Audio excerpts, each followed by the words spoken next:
Every city has two faces. One is polished and proudly displayed for the world to see. It's the face of justice, order, and opportunity. Politicians stand before cameras, promising safer streets. Judges deliver sentences beneath towering pillars, engraved with the words, "Equal justice under law." Lawyers argue that the truth always wins. Then, there's the other face, the one hidden in the shadows. A city where power is bought, witnesses disappear, and justice belongs to whoever can afford it. Most people never see that world. Jamaal Carter had lived in both. By day, he was one of the city's most respected defense attorneys.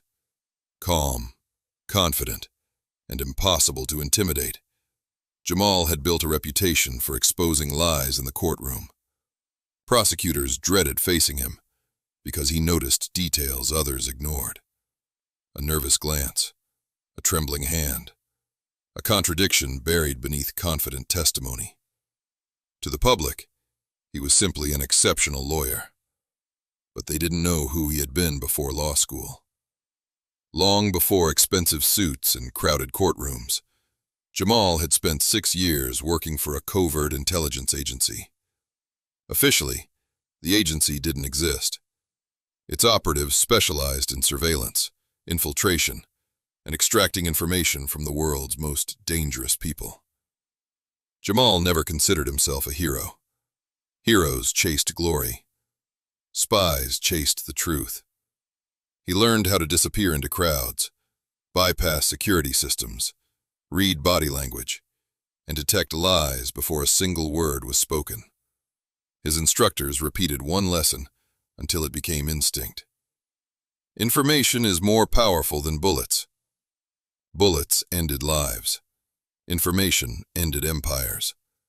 But intelligence work came with a price. One mission changed everything.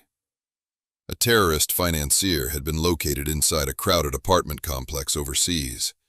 Intelligence suggested he was alone. The operation moved forward. The intelligence was wrong. When the smoke cleared, innocent families had died alongside the target. Official reports called the mission a success. Jamaal called it failure. Haunted by the faces of people who had never chosen that war, he resigned from the agency. He walked away from espionage forever, determined to fight for justice inside a courtroom instead of from the shadows.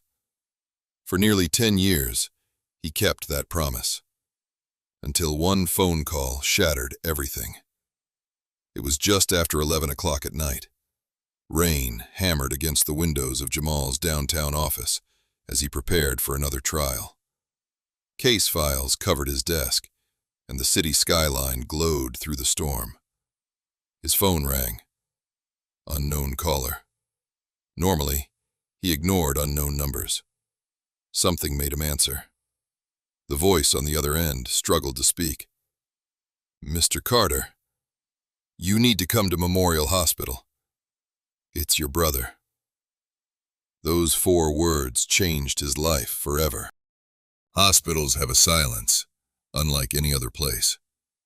Even surrounded by people, grief makes everything feel empty.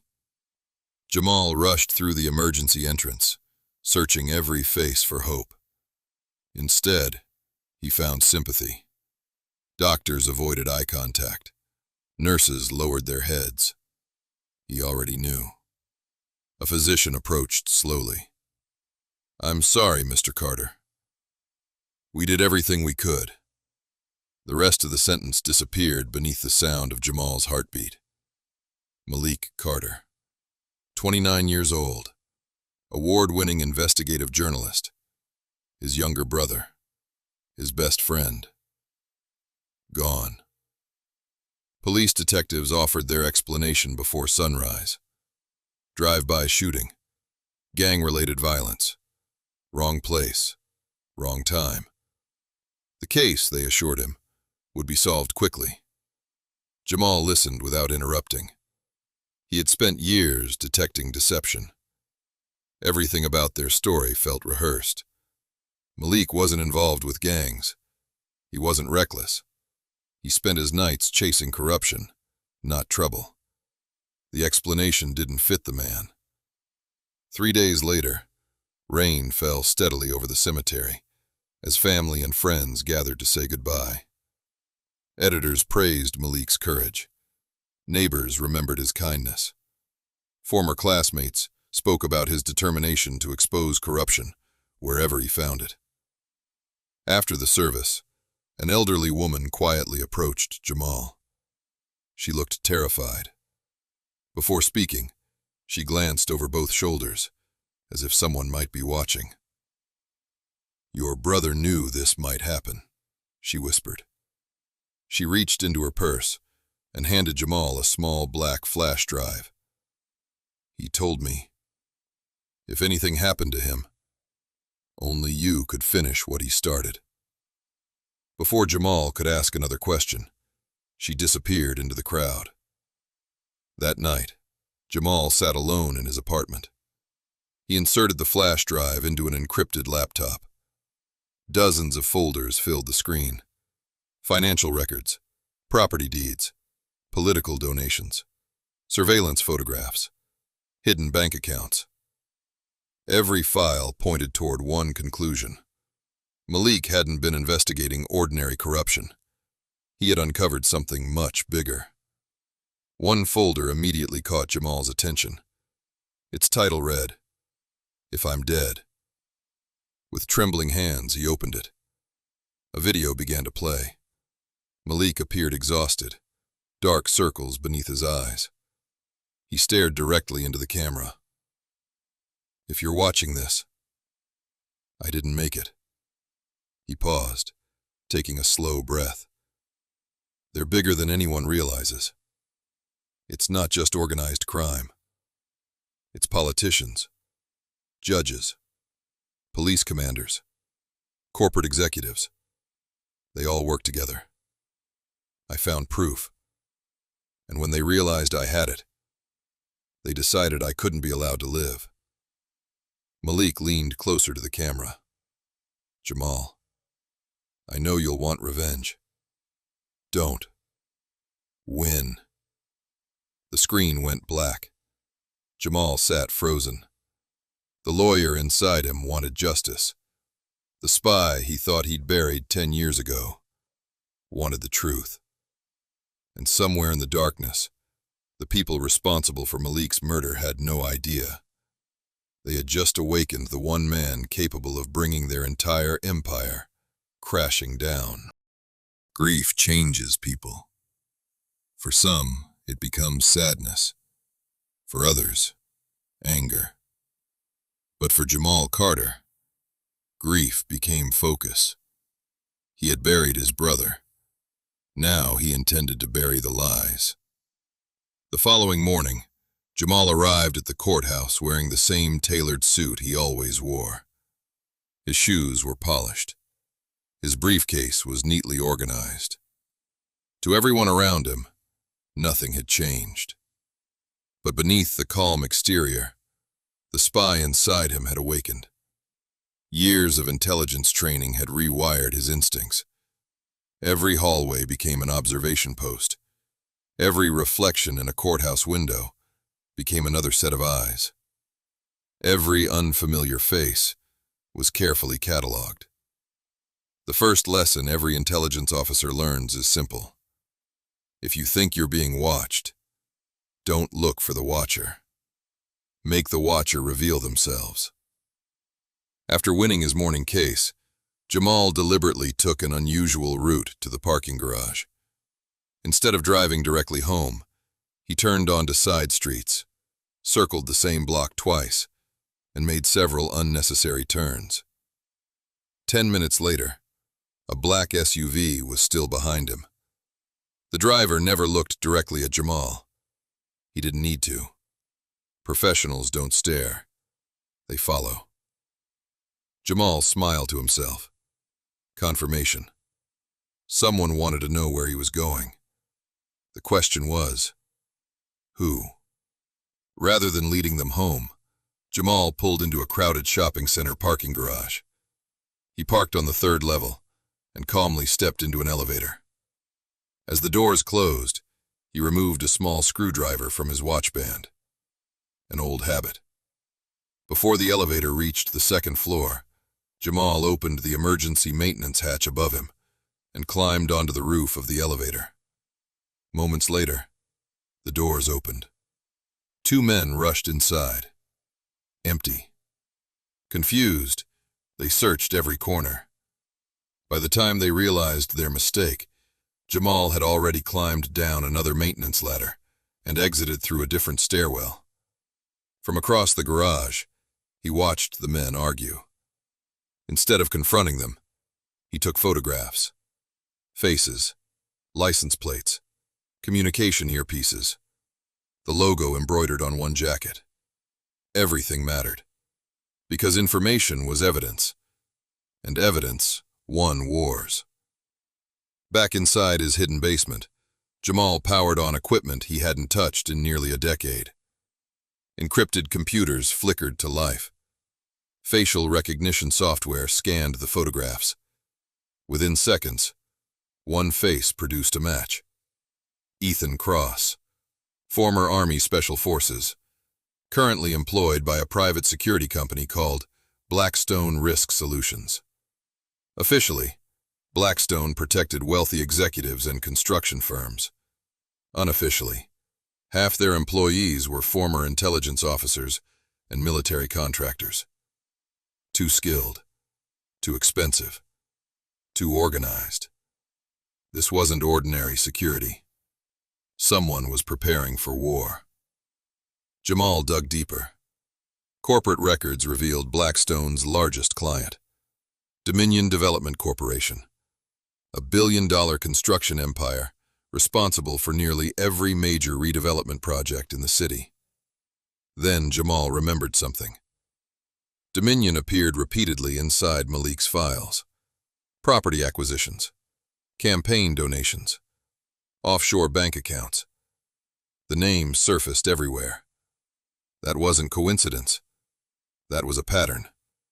And patterns never lied. That evening, Jamaal parked 3 blocks away from Dominion's headquarters. The 30-story glass tower reflected the city lights like a monument to wealth.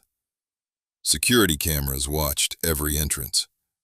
Armed guards patrolled the lobby. Most people would see an impossible building to infiltrate. Jamaal saw weaknesses. Every system had one. Using an employee entrance connected to the maintenance level, he bypassed an electronic lock in under 20 seconds. Inside, he moved silently through dark hallways. Years ago, intelligence instructors taught him that speed attracted attention. Patience made people invisible. He reached the executive floor. One office still had lights on. Instead of entering immediately, Jamaal listened. A man's voice echoed through the partially opened door. "No, Carter doesn't know anything yet." A pause. "We're watching him 24 hours a day." Another pause. "If he becomes a problem," the man's voice lowered, "we'll solve him the same way we solved his brother." Jamaal's fists tightened. Every instinct urged him to storm into the office. Instead, he remained perfectly still. Emotion gets people killed. Discipline keeps them alive. When the executive finally left, Jamaal entered the office. Within seconds, he connected a tiny encrypted drive to the company's secure server. Files began downloading. Financial statements, internal emails, meeting schedules, project contracts, everything. Suddenly, footsteps. Someone was returning. The download was only 70% complete. Jamaal killed the lights and pressed himself behind a bookshelf. The office door opened. Another executive entered while speaking on the phone. "I don't care what the police say. As long as Carter stays distracted, we're safe." Safe. That single word confirmed everything. They weren't worried about the investigation. They were worried about Jamaal. Because somewhere inside those files was the truth. The download completed. 100%. Jamaal slipped silently into the hallway and disappeared before anyone realized the office had been compromised. Back inside his underground command center, Jamaal decrypted the stolen data. Thousands of documents appeared. At first glance, everything looked legitimate. Construction permits, employee payroll, insurance records. Then, one encrypted folder, Project Atlas. Jamaal opened it. His expression changed instantly. Millions of dollars had been transferred through shell companies into political campaigns, police charities, judicial foundations, and consulting firms that existed only on paper. Bribes, disguised as business. Influence, disguised as investment. Justice, for sale. Then he found one final document, a payment authorization dated 3 days before Malik's murder. Description: special cleanup. Amount: $500,000. No names, no explanation. Only one digital approval. Approved. Malik's life had been reduced to a line item on a financial ledger. $500,000. Jamaal leaned back in his chair. His brother hadn't been killed by a random criminal. He had been assassinated by a corporation. Across town, inside the penthouse of Dominion Development, a private meeting was already underway. 5 people sat around a polished mahogany table. A billionaire developer, the city's police commissioner, a state senator, a senior judge, and Blackstone's director. The billionaire broke the silence. Carter has become a problem. The police commissioner spoke first. We can arrest him. The judge shook his head. Too obvious. The senator leaned forward. Destroy his reputation. Make the public believe he's corrupt. If no one trusts him, no one will believe whatever he says. The billionaire smiled. Exactly. By sunrise, anonymous accusations flooded the media. News stations reported that Jamaal Carter was under investigation for accepting bribes. Social media exploded with rumors. Former clients questioned his integrity. Television commentators demanded his disbarment. The attack had begun. Not with bullets, but with lies. They thought they were burying the truth. Instead, they had just declared war on the wrong man. Because Jamaal Carter had spent years dismantling organizations far more dangerous than theirs. And this time, he wasn't fighting for a government. He was fighting for his brother. Rain hammered the rooftops as midnight settled over the city. For Jamaal Carter, the hunt was over. Tonight, the war began. For 2 weeks, he'd followed Victor Hale's network, mapping every meeting, every hidden warehouse, every dirty cop on the payroll. Tonight, Hale's men were transporting the evidence that connected them all. 3 black SUVs rolled through the abandoned warehouse district. Headlights cut through the rain. Inside the middle vehicle, a hard drive. Inside that hard drive, the truth behind Malik Carter's murder. Jamaal crouched on the rooftop of an old shipping warehouse, his eyes fixed on the convoy below. His breathing slowed. His heartbeat steadied. Years ago, an instructor had told him, the first shot doesn't start the fight. The first mistake does. The convoy slowed as it approached an intersection. Suddenly, the streetlights went dark. Darkness swallowed the block. The lead SUV braked hard. The second slammed into it. The third stopped just in time. Then, A single gunshot echoed through the empty streets. Not aimed at a person, at a streetlight. Glass exploded, plunging the entire block into darkness. The guards reacted instantly, weapons drawn. Flashlights swept across rooftops. "Find him! Move!" They spread out, searching every shadow. Exactly what Jamaal wanted. Separated. Alone. One guard rounded a stack of shipping containers. A figure stepped silently from the darkness. Steel flashed. A combat knife stopped inches from the guard's throat. "Drop it," Jamaal whispered. The rifle clattered onto the pavement. With one quick movement, Jamaal shoved the guard aside and disappeared before another shot could be fired. The alarm had been raised. The warehouse district erupted into chaos. Automatic gunfire echoed between concrete buildings. Bullets sparked against steel containers. Jamaal sprinted through the maze of cargo, staying one step ahead of the barrage. He wasn't trying to outshoot them. He was trying to outthink them. Another guard appeared around the corner. The man fired twice.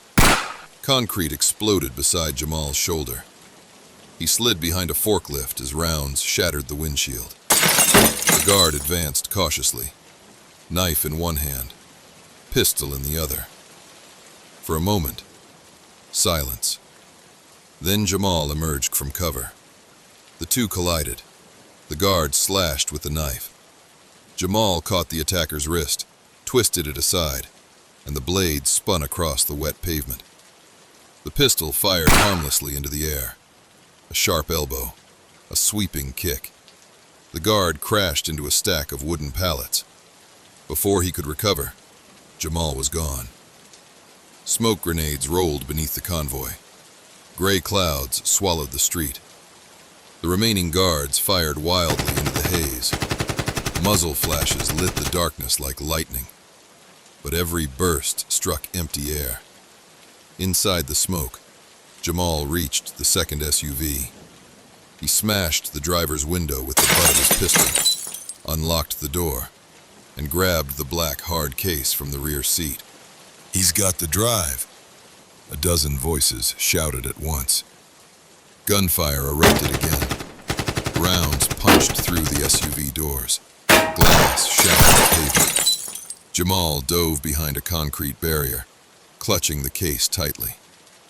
There was no escape route. At least, none his enemies could see. He pressed a small switch on his watch. A hidden explosive charge detonated 50 yards away. Boom! The blast rocked an abandoned warehouse. Every guard instinctively turned toward the explosion.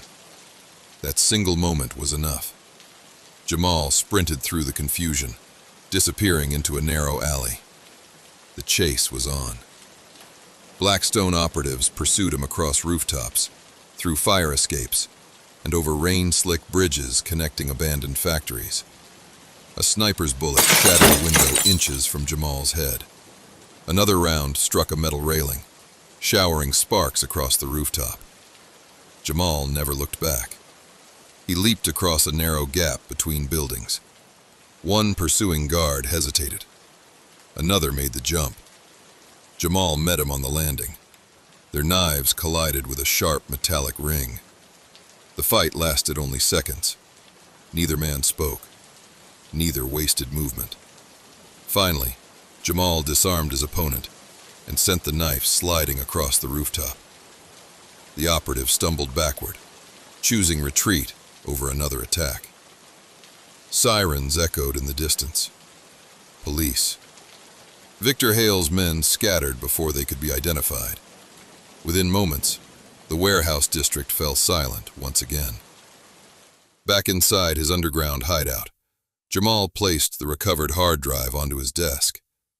The screen illuminated his face. One folder opened, then another. Payment records, murder contracts, bribery, judges, police commissioners, politicians, and then one line froze him. Target, Malik Carter, Status: completed. Jamaal lowered his head. The city had called it a gang shooting. The truth was far darker. His brother had been marked for execution. As thunder rolled across the skyline, Jamaal quietly closed the laptop. "They started this war," he said.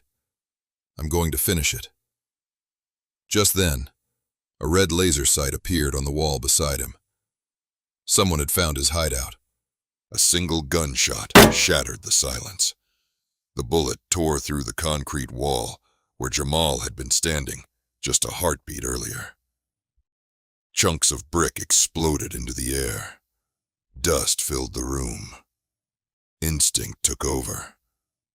Jamaal rolled behind a steel workbench as another shot ripped through the warehouse window. Glass showered the floor. Someone had found him. Someone who knew exactly where to shoot. Jamaal reached for his pistol beneath the table. He checked the magazine. 7 rounds. Enough if he didn't waste them. He killed the lights with one switch.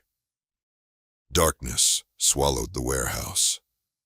Outside, boots crunched across broken glass.